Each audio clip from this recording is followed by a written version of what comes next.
The annual Slaight Business Plan competition started off in March with this video. In a couple of days, student entrepreneurs will get their shot at 2 prizes of $25,000.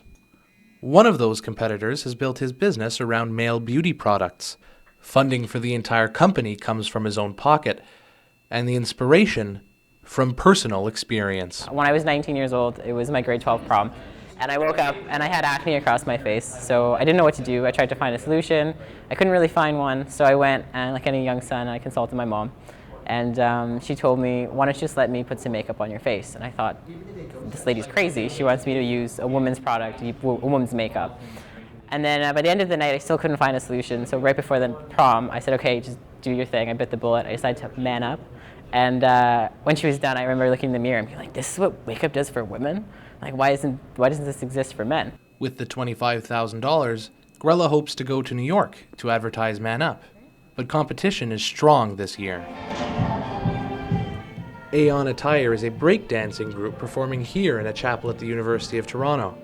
They've also entered the competition. Brothers Wei Ming and Wei Dong-Yuan, along with friend Patrick Lum, say their idea can change both fashion and breakdancing. Aeon Attire makes a product called the Taper, which is a cuff for the bottom of your pants that makes them slimmer fit, but also allows you to customize your pants with a design. We knew that people wanted, I suppose, tighter pants when they're dancing or breakdancing. And we also noticed that in fashion, pants are becoming more slim. People are starting to roll up their pant legs to make pant cuffs. To raise money for their accessories, they've used what they know best, breakdancing. But they have big plans if they win the competition. It would really help us kickstart 2 things. So we're talking about production on a larger scale.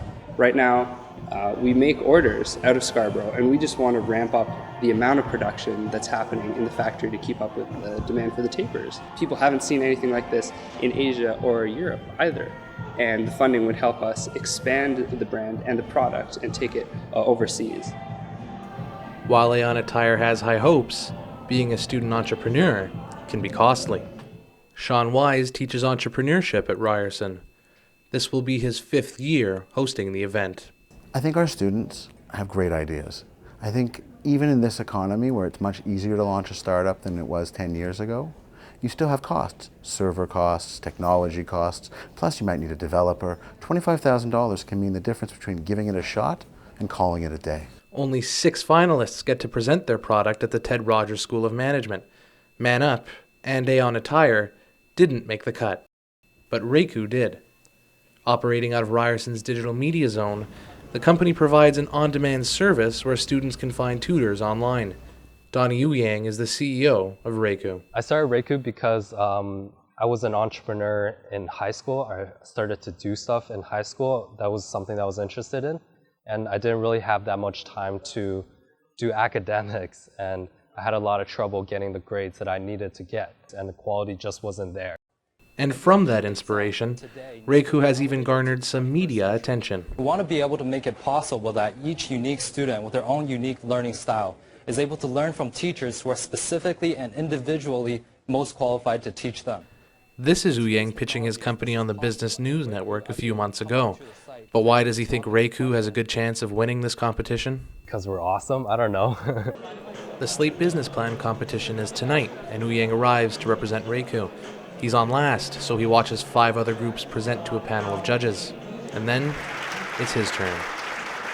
But even though Reiku made it to the finals, they lost.